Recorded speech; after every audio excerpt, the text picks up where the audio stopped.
It's a pleasure to be here today with all of you because working with Stacy and her team at NCADA, I've really enjoyed finding new and effective ways to collaborate from my role at St. Louis U, also as my role as medical director at Assisted Recovery Centers of America, also working with the ARCHway Institute. There's a lot of great ways that we're working together moving forward. So today's topic, I would like us to kind of step back a little bit and reflect on what we're seeing right now at my clinical site, which is ARCHA. And we've been noticing in the past few weeks a large increase in the number of people coming in or calling too for alcohol addiction. And it got us all thinking, what's going on right now in the community? And sitting down and talking with John Stuckey from ARCHway and Recovery House and Philip Wenger, who is our clinical pharmacist at ARCHA, we started talking about this idea of people substituting one addiction for another and then compounding it with some of the challenges we're seeing right now due to COVID. So I'd like us to take a look at that today. And then also, at the end, Stacy or maybe other folks from NCADA are going to step in to talk about the programs that NCADA has in place, as well as resources and contacts, because that's their area of expertise, is the therapy, the prevention pieces, the interventions. So hopefully we'll do a 1-2 punch today to talk a little bit about addictions and changes we're seeing due to COVID-19. So if we take a look at our next slide, let me see here.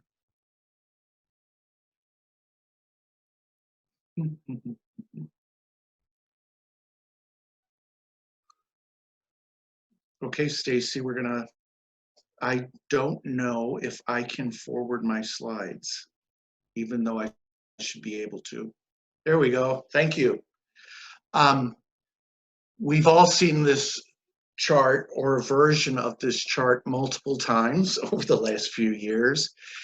And it's important because, of course, it's tracking death rates from drug overdoses from 2000 in this chart to about 2016. We have known that the opioid epidemic is sucking all the air out of the room when we're talking about substance use disorders, in part because the immediacy of death that can result, especially from many of the new synthetic opioids. However, about 72,000 people died in 2016 from drug overdoses. In that same year, almost 90,000 people died from alcohol-related use, and over 480,000 people died from complications of tobacco. Excuse me. We haven't done a whole lot, though, with tobacco and alcohol in recent years. Now, however, the landscape is changing because of the enforced self-isolation of COVID. Next slide, please.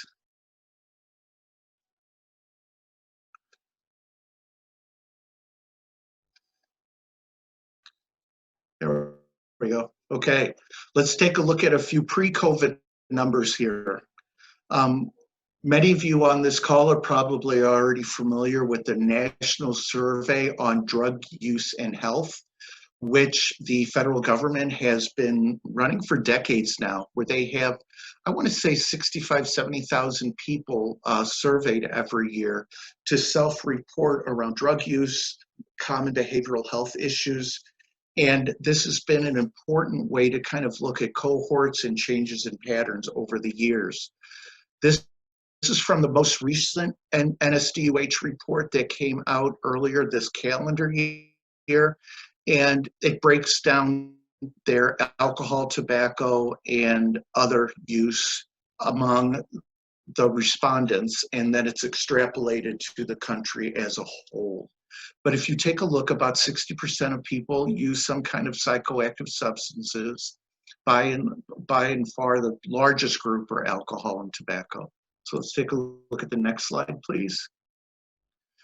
Pre-COVID, Again, these go up to 2018. This is from our most recent report. And numbers have been pretty stable. Actually, if we look at the bottom graph with the in gray, and that's adolescents 12 to 17, numbers have actually been coming down among alcohol use. Of course, this doesn't include vaping and electronic cigarettes, which is my big concern with this age group right now and health consequences, but it shows that things have been pretty stable. So next slide, please. So now we're in this era of what is new, and this slide kind of shows how we've kind of have epidemic imposed upon epidemic with not only opioids and substance use disorders. We're also in a period where we're seeing great increase in suicide attempts and suicides. We're seeing then the COVID epidemic, which has the potential to make all this worse. And essentially that is because for public health efforts right now, the best tool that we have to spread down dissemination of COVID-19 infections is self-isolating or self-quarantining, where we minimize contact with others. Until we have a vaccine in place, that's really our best bet right now. Next slide, please. So with social isolation, where our real challenges come in right now is that we're not isolating at a time where everything else is going well. We have record unemployment rates, the worst that have ever been recorded since they've been followed. We have a lot of people who have been furloughed, who've been laid off, who are looking at financial insecurity, housing insecurity, food insecurity. We have a lot of young adults moving back home with their parents related to that. We have a lot of unexpected time with family and friends. We would like to think that is always good, but we know better. We know that many people are living together in what can be stressful or even in unsafe situations. There's been a lot of stories on National Public Radio recently around advocacy groups getting the word out about how to contact advocates in case you're in a situation with intimate partner violence, abuse and neglect, situations where a forced isolation can actually escalate violence or create problems with safety.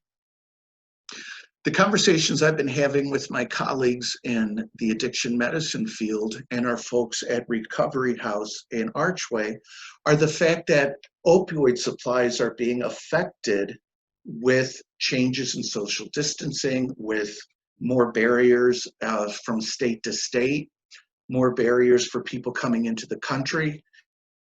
And all of that is really kind of disrupting the supply chain of opioids and other illicit substances, just like they're disrupting the supply chain of other products that we use on a regular basis. As a result, we have heard anecdotally, we've seen in publications that are not always on our radar, such as Vice and other magazines, showing that people who are usually the folks selling drugs are now hoarding their supplies, they're raising the prices, they're creating new problems with accessing product than we had before. On the other hand, the legal psychoactive substances, including alcohol, tobacco, and in many places cannabis, are skyrocketing. Just today, I came across another online publication that I get called The Conversation. Great resource. It's a lot of university authors who get together and brainstorm based on trends in culture. And they had an article today talking about the increase in sales in beer, wine, and liquor. And on average, liquor sales week to week have been increasing about 25% over the last few weeks.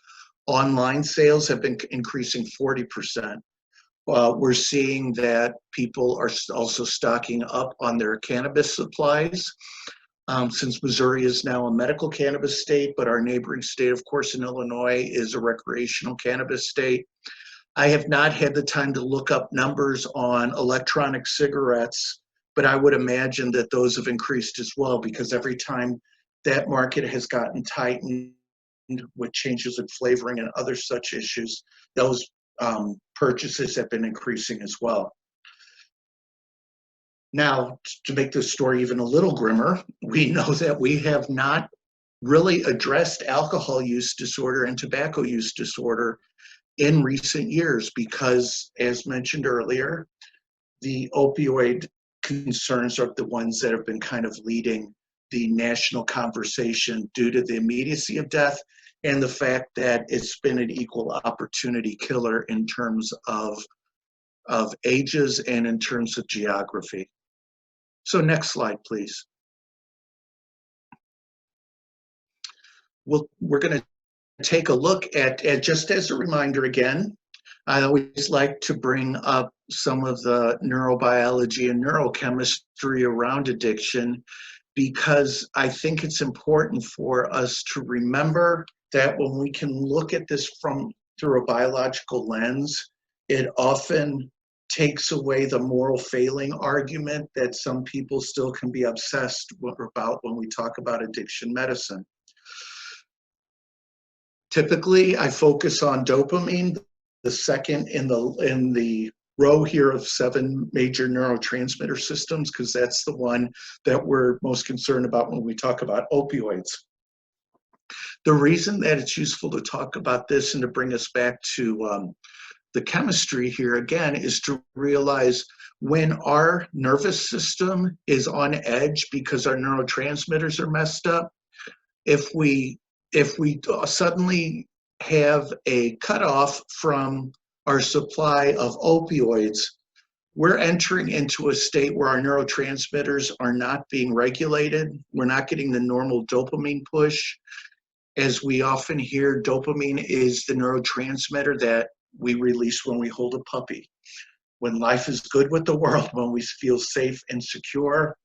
And if we're cutting off that supply because we're used to having opioids around, or we're using other substances such as amphetamines, methamphetamines, a sudden cessation in that supply is going to put our neurotransmitters and our chemistry on edge. We're going to try to find ways to soothe that chemistry to allow our brain to calm down again. And that's what I fear that we're seeing right now with we're going to see people changing over to other psychoactive substances to calm that. Next slide, please. Yes, and Dr. Rottnek, I should have asked you this before. This is Stacy again. We are getting some questions in the chat box. Would you like to answer these as we go? Would you sure. Until the end? We can do as we go. That's fine. Okay, great. So we did have one question. The article that you referenced about the increase in alcohol sales, somebody was wondering where that article was published. Sure. If you Google the conversation and probably just put in there alcohol sales, I think you'll come right to it. Okay. And if not, we can send that on to participants afterwards. Okay, great. So the publication is called The Conversation Correct. For clarity. Okay. And then the next question is, would the change in format shifting to online groups and programs such as AA impact part of this phenomenon? And if so, can we measure that? Sure. The story actually on NPR before we started today at 11 o'clock was a switch to online formats for a lot of peer support and community support groups. It's interesting. Some people are finding more comfort in this and more intimacy than they expected because people are actually looking at people eye to eye if they're doing a Zoom or some kind of meeting like that. I don't think phone meetings are very positive overall, but with the video opportunities with Zoom and other formats, some people like that. Old people like me probably don't like it as much because it's not something we're typically used to. So that's something that we have to kind of see how that plays out. The other reason I really like that question is we're finding out at ARCHway right now, as we're finding out around the state, as providers who have been able to transition into virtual office visits, I don't think we're ever going to go back to where we never have virtual office visits again. I think we're going to be adding this format to the types of therapeutic services we can provide, and hopefully our funders and our federal and state level funders will listen to us with the benefits that we're reaping with this kind of work. So I think we're at an interesting time here where that idea of necessity being the mother of invention, I think we're seeing different ways of delivering care that I do not expect to go away once we find our new normal after this pandemic. Okay, so keep those questions going. Okay, thank you, Dr. Rottnek. Certainly. So yeah, this next slide, just yesterday when I was putting this together, I did a Google search on alcohol and cannabis. On the left, those were top 3 that came up on liquor sales. And on the right, those are top 3 that came up with cannabis sales. So you can see this is something that could have long-term effects on us as individuals, but also in the situations in which we're confined. We mentioned earlier some folks who are at higher risk because of potential of disinhibition related to alcohol use, people that might see an increase in intimate partner violence, increase in or exacerbation of mental illness. This is also kind of a cauldron, and I bring it up today not to bring us all down, but for us to be thinking about how can we better serve our clients and our patients moving forward. So next slide, please.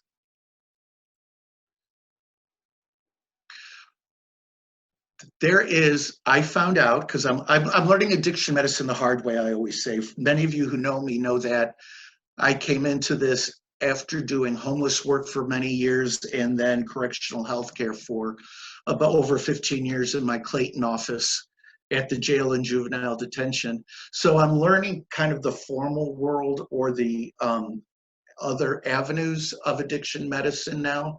And I'm learning that there's certain third rails, and one of those is cross addiction, whether or not it's a real thing. Well, I'm going to avoid the whole thing about whether or not it's a real thing and whether there's an addictive personality by saying we know that when we look at the chemistry of addiction, like we talked about a little while ago with the neurotransmitters, we do know that there are some things that protect us against addiction and serious mental illness, and there's some factors that create more vulnerabilities for us in terms of addiction. We know, for example, the more structured our lives are as children, the safer our environments are, the more security we have in terms of home and food and parenting. Those things are protective. We know that the more chaotic our life is as children growing up, the more exposure we have to violence, the more exposure we have to trauma. Those are things that put us at higher risk of vulnerability for both addiction and substance use disorders. And that's where now we're in situations where we want to take a look at what's going on at home, what's going on in our lives. Can we go back one slide just for a minute? Okay. And that's where, as we start looking at what's going on in our self-isolation, we have to be really careful about what are we adopting as soothing behaviors, right? We all need to have them. For me, it's my 2 cats keep me sane. And they are pouting right now in the closet because they're not Zoom bombing me. Other people, their kids are a source of comfort, at least for an hour or so.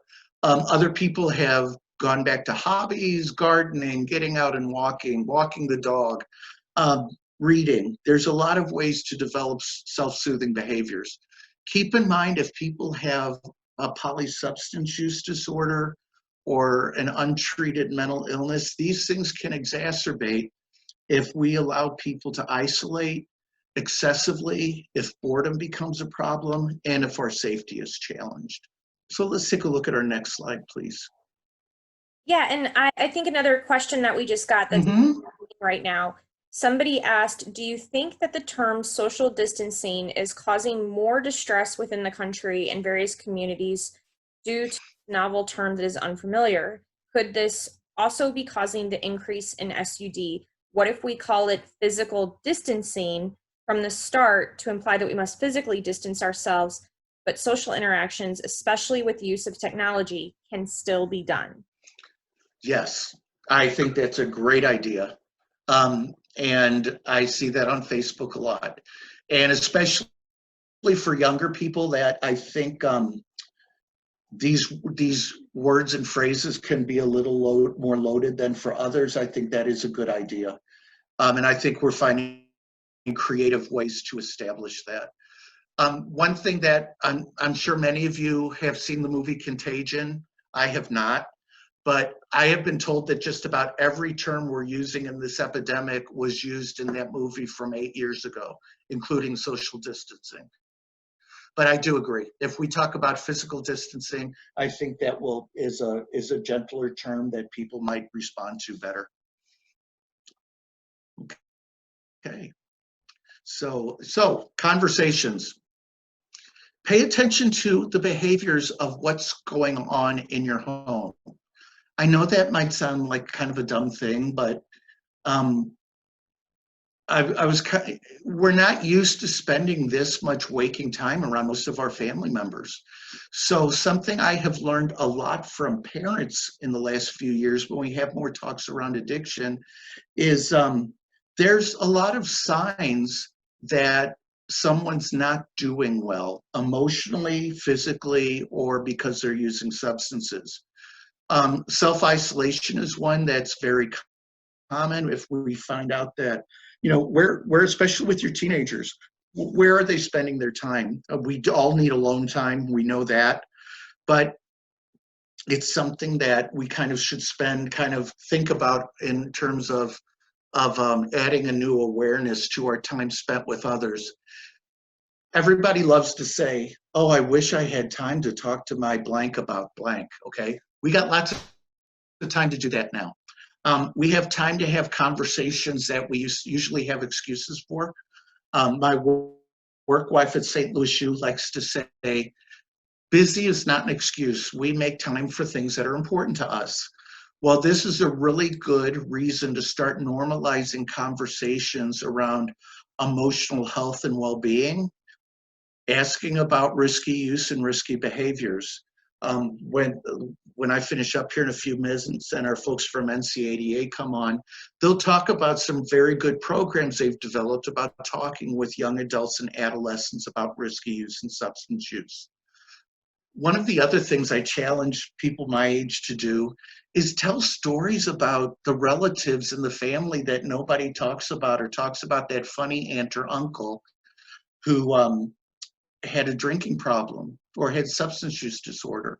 Or as I tell my students at St. Louis U, if nobody in your family ever had an addiction or ever was in jail or prison, then your parents are lying to you.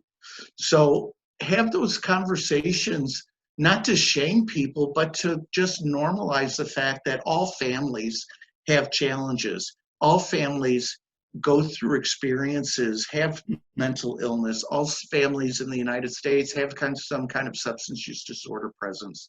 So that idea of working that into as more of a casual conversation makes it much easier to bring up.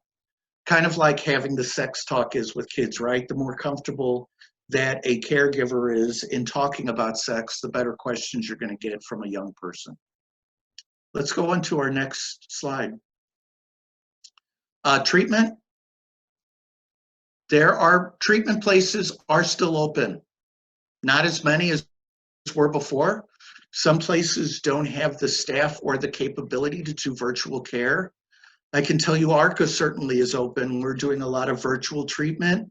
Most of our federally qualified health centers in the area are doing virtual visits now. I know our residency program in family medicine at St. Louis U, our continuity clinic is at Family Care Health Center, so they're doing virtual clinics. Don't assume places are closed, just give them a call.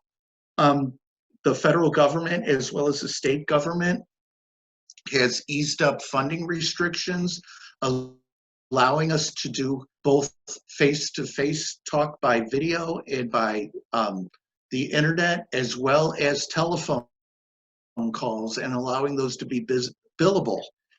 That's incredibly helpful for us to be able to keep the doors open. So treatment is available in case there are family members or loved ones who need treatment at this time. This might be the opportunity to strike when the iron's hot.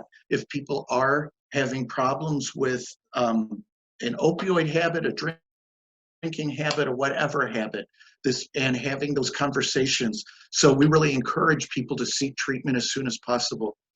And I have engaging in physical activity here because that is one part of every treatment plan when we talk about health that's important right now, is find safe ways to be outside, to be walking, to be cycling, things that you can get your exercise in. I know we're going to have a lot of exhausted dogs who get walked 7 and 8 times a day now, but they'll get over it. That'll be fine. Let's take a look at our next slide, please. Under prevention, avoid boredom. I haven't had a boring day myself since I learned to read, but I know that doesn't always ring true for everyone. You can ask the Google about meaningful activities during COVID-19. Lots and lots of places are posting interesting activities, from cooking to hobbies to you name it. And then mitigate risk at home. Reduce risk at home for family members, particularly if you're concerned that there might be challenges for some of the people you're living with. And this kind of falls under environmental prevention tools that we've known about for a long time that work at a community level.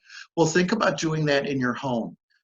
Really limit, make sure that you don't have extra pills in the medicine cabinet, that you don't have those leftover Vicodin that you were saving just in case.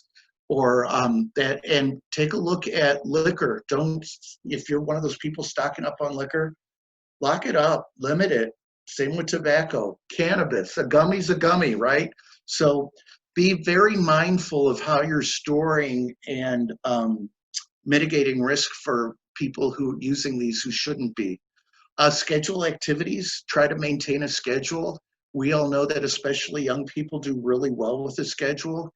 And then the monitoring behaviors in isolation, we talked about that earlier. One of our community partners at ARCHway is Addiction is Real. And this is a St. Louis-based organization, again, grassroots, started by parents and families of people who have lost loved ones due to the opioid addiction.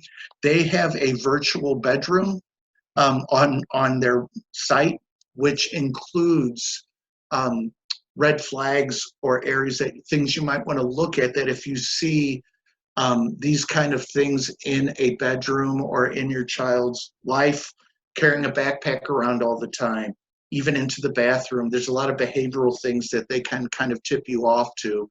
Again, not to make people paranoid, but these are strange times that we're in, and we want to be as safe as possible. Let's go on to the next slide, please. Some COVID-19 sensitive resources to take a look at. Of course, our hosts here at the NCADA are at the top of the list. Experts in prevention and connections with young people. At the ARCHway Institute, something that we do very well there is care of the caregiver. We connect a lot with families of individuals affected by substance use disorders. We have peer specialists and staff members who do a phenomenal job in answering the phone and talking to family members when they don't even know where to start a conversation. Mental Health America of Eastern Missouri, great site as well for those creative ideas of what to do when you're locked up with somebody that you're not used to spending that much time with. I have our contact information here at ARCA as one of the virtual addiction medicine programs in the area. And Missouri Department of Behavioral Health has done a nice job in pulling together multiple resources for providers, for clients, for families, for educators, and that's on their site as well. Next slide, please. Many of you on the call know about these resources, but I added it nonetheless. The National Survey on Drug Use and Health. Having problems sleeping at night, download that for free. Those pages and pages of tables and charts will put you right to sleep. But it's a very comprehensive overview of drug use and related health issues in the US, again, going on for decades. And then I have the NIAAA and NIDA. Both of these resources are excellent if you're looking at patient-friendly literature around addiction. This is very easy to read, very easy to understand. Stuff that young people as well as adults can read and prompt some very good questions. That's my part of the presentation for today. So if we have more questions now, or Stacy can just take it over with programs and resources at NCADA related to this topic. Sure. I think I will give all of our attendees like maybe another 30 seconds to, or minute, to go ahead and submit their questions if they have them. We don't have any right now, but I'll go ahead and say thank you again for presenting on this very relevant topic. A lot of the feedback we're getting in the chat is really great. And of course, thank you for sharing NCADA as a resource and all these other incredible organizations that are really just rallying to make sure that we're able to do our jobs despite the challenges that we're seeing. So I don't have too much more to add about NCADA. Dr. Rottnek, do you mind if I go ahead and page forward again? Oh, please do. And here is, we should point out that this is Dr. Rottnek's email, but I think there's an extra T in there. Is that right? Oh, you're right. There is an extra T in there. Okay, so that is Dr. Rottnek's email address minus 1 T. There are 2 T's. And also, I'm just putting in the chat box the online, the URL to that article that I mentioned earlier in the conversation. Okay. Oh, and somebody did ask, could we get the name of the movie again? I think Oh, Contagion. Contagion. Yes. Okay, I got to put that in there too. Okay, great. Okay, so I will just wrap up talking a little bit about NCADA if there are folks tuning in who weren't familiar with what we do. But the service that we offer is substance use assessment. We are not a treatment facility, but we do have counselors available to provide assessment and referral. We know that everyone's situation with substances is different, so there are different treatments and resources that are appropriate based on those individual and unique situations. So we are very happy that we have been able to continue this service. We are not able to see clients in person, but if they call us, we are able to meet with them remotely. So I have our phone number in big, bold, red letters there if anybody is in need of those services. Another question that we might be able to help people with is routing them to low-cost or no-cost Narcan. That's something that may also be, that people may be in need of at this time. So we really just wanted to say that that service is still up and available. Also, thank you, Dr. Rottnek, for mentioning our Talk About It campaign. If people go to talkaboutitmo.com, MO as in the state of Missouri, talkaboutitmo.com, we have age-appropriate talking kits on how to have the conversation about substances. It is really easy to access. You can even look at it on your phone. You know, this is not meant to be pages and pages of difficult and complex reading. These are just some really simple tips about how to start the conversation and what are some of the goals and things that you might want to accomplish in having those conversations. And again, they are age specific. So there's different kits. There's a pre-K through 2nd grade, a 3rd through 5th grade, 6th through 8th. We have a high school kit, and then we have an additional kit if you suspect a young person might already be misusing substances. So if that's a resource that you think could be helpful, please use it, please share it. And if you have any questions, of course, feel free to let us know at NCADA. So at this point, again, I want to thank all of our attendees for tuning in and for being so flexible as we work to quickly change this format. This really concludes our presentation. If you are someone who was interested in getting contact hours, that's the information I will be covering now. So you are welcome to sign off. And again, I will provide the information regarding those contact hours next. So thank you again to everyone. And thank you, Dr. Rottnek. My pleasure. Thank you.